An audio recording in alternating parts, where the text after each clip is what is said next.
Hello everyone, this is Ruchi and welcome back to this channel. Today in this session we are going to start with chapter 9 some application of trigonometry. Okay. इस video में हम start करेंगे एक नया chapter 9 some application of trigonometry और ये एक हमारा इंट्रोडक्शन वीडियो रहने वाला है। तो इस वीडियो में हम देखेंगे इस चैप्टर के सारे बेसिक टर्म्स जो कि हमें आगे जाके काम आने वाले हैं। तो बिना टाइम वेस्ट किए हम देखें। देखो, चैप्टर का नेम है some application of trigonometry. That means वैसे तो सारा कुछ हम चैप्टर 8 में पढ़ चुके हैं, ऐसा कुछ नया नहीं होगा इस इंट्रोडक्शन वीडियो में बताने के लिए, लेकिन फिर भी अगर एक आध टर्म होगा तो मैं ज़रूर बताऊंगी। देखो, ये चैप्टर किस पर बेस्ड है? हमारे ट्रिग्नोमेट्री मेनली कहाँ कहाँ यूज़ होती है, हम ट्रिगो को कहाँ कैसे और कब अप्लाई करेंगे, हम इस वीडियो में उसको देखेंगे। ठीक है, तो इस इंट्रोडक्शन वीडियो के लिए पहला हमारा टॉपिक होगा ट्रिगो रेशियोज। ये भी हम वैसे पढ़ ही चुके हैं, लेकिन मैं आपको एक बार थोड़ा बहुत रिमाइंड करा दूँ। जिन जिन चीज़ों की हमको ज़रूरत पड़ेगी मैं वो चीज़ें एक बार रिमाइंड करा के दे रही हूँ। देखो, हमने एक रूल पढ़ा था, पंडित बद्री प्रसाद हर हर बोले, याद आया? जिसमें कि ये था साइन, ये था कॉस, ये था टैन। ठीक है, ये था साइन कॉस टैन। वैसे तो लिख दे रही हूँ, लेकिन मेनली नीचे इनकी ज़रूरत नहीं पड़ेगी। Cosec tan and cot, mainly sine cos tan से हमारा काम हो जाएगा। ठीक है, एक ट्रायंगल पढ़ते आ रहे हैं हम, जिसमें कि ये तो 90 डिग्री पे होता है। ये हमारा हाइपोटेनियस लाइन होती है, स्लैंटिंग लाइन जो होती है। परपेंडिकुलर और बेस चेंज होते रहते हैं। ठीक है, एज पर हिज कंडीशन। अगर एंगल इस लाइन पर है तो ये होगा हमारा बेस और ये होगा हमारा परपेंडिकुलर। इफ इन केस अगर एंगल हमारा इस लाइन पर है तो ये होगा हमारा बेस, ये होगा हमारा परपेंडिकुलर। समझ में आई बात कि कौन सा बेस रहेगा? जिस लाइन के ऊपर एक 90 डिग्री का एंगल बना होगा और एक और एंगल बना होगा वो होगा हमारा बेस। उससे अदर लाइन जो होगी वो होगी हमारी परपेंडिकुलर लाइन, और स्लैंटिंग लाइन तो सेम रहती है, हाइपोटेनियस लाइन। ठीक है, एक ये पढ़ा था। नेक्स्ट टॉपिक हमने पढ़ा था ट्रिग्नोमेट्रिक टेबल। टेबल भी आपको पता है, मैं आपको एक बार शो कर दे रही हूँ। इस ट्रिग्नोमेट्रिक टेबल को हम देखेंगे इस पूरे चैप्टर में। हमें इस ट्रिग्नोमेट्रिक टेबल की ज़रूरत पड़ने वाली है। ठीक है, नेक्स्ट टॉपिक है हमारा line of site. I think ये आप लोगों के लिए एक नया टर्म है, लाइन ऑफ साइट। चलिए देख लेते हैं लाइन ऑफ साइट होता क्या है। When we look at some object, then the line made by our vision to the object is called the line of sight. That means, for example, एक object है, मैं एक ऑब्जेक्ट ट्री लेके चल रही हूँ, इधर को एक पर्सन खड़ा हुआ है। ठीक है, आई बना दिया है ना। तो वो अगर इसके टॉप पे देख रहा है, अगर सपोज इसके टॉप पे देख रहा है तो ये हो गई हमारी लाइन ऑफ साइट। यहाँ देख रहा है, दैट मीन्स यहाँ से अगर यहाँ देख रहा है ये हो गई हमारी line of site.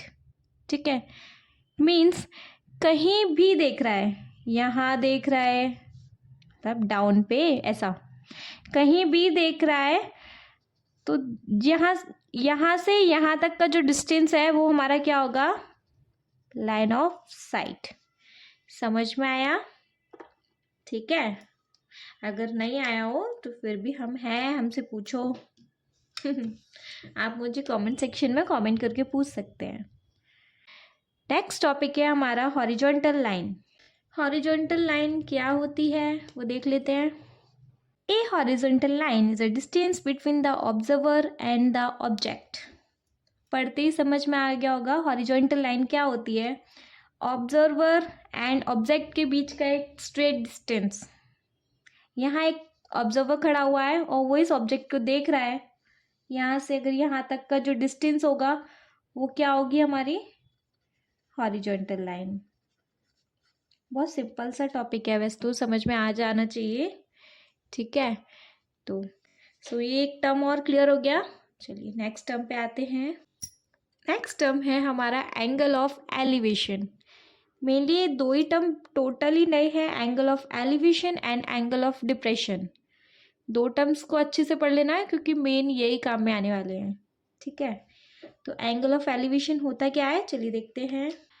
An angle of elevation is the angle made by the line of sight to the top of the object and the horizontal line. It is above the horizontal line. That is, the angle of elevation is made when we look up to the object. Okay, that means angle of elevation होता है, एक object है, एक observer है, ये हमारा horizontal line है। अगर ऑब्जर्वर ऑब्जेक्ट के टॉप को विजन करता है और जो हॉरिजन, ये लाइन ऑफ साइट हो गया हमारा, और जो एंगल लाइन ऑफ साइट और हॉरिजॉन्टल लाइन के बीच में बनता है वो होता है हमारा angle of elevation. Come to on last topic, और लास्ट टॉपिक है हमारा angle of depression. Angle of depression है हमारा, an angle of depression is made when the observer need to look down to see the object. Then the angle between the horizontal line and the line of sight is an angle depression when the horizontal line is above the angle. Okay, see, angle of elevation क्या था, in short अगर मैं बताऊं तो horizontal line से अगर ऊपर angle बनता है, वो ज़रूरी नहीं है कि एकदम एग्जैक्ट टॉप पर हो, टॉप से नीचे हो, नीचे हो, नीचे हो, कोई दिक्कत नहीं है, लेकिन हॉरिजॉन्टल लाइन से ऊपर होना चाहिए, ठीक है। तो वो क्या था हमारा angle of elevation. Angle of depression क्या है, अगर कोई ऑब्जेक्ट है और एक हमारा ऑब्जर्वर है, ये हमारी हॉरिजॉन्टल लाइन है, ये यहाँ खड़ा हुआ है और ऑब्जेक्ट हमारा नीचे है, वो उसके नीचे विजन करता है, ऑब्जेक्ट हमारा नीचे है, तो जो एंगल जिसको देखने के लिए हमें नीचे झुक के, तो जो एंगल हॉरिजॉन्टल लाइन और लाइन ऑफ साइट के बीच में बने वो क्या है हमारा angle of depression.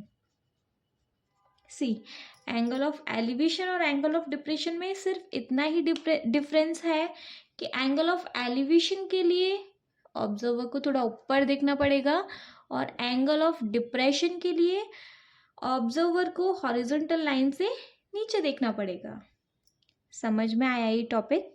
Angle of elevation में ऑब्जर्वर हॉरिजॉन्टल लाइन से ऊपर देखेगा, टॉप पे देख सकता है, उससे थोड़ा नीचे, मतलब हॉरिजॉन्टल लाइन से वो ऊपर देख रहा है, और एंगल ऑफ डिप्रेशन में वो उसको हॉरिजॉन्टल लाइन से नीचे से विजन करना पड़ेगा।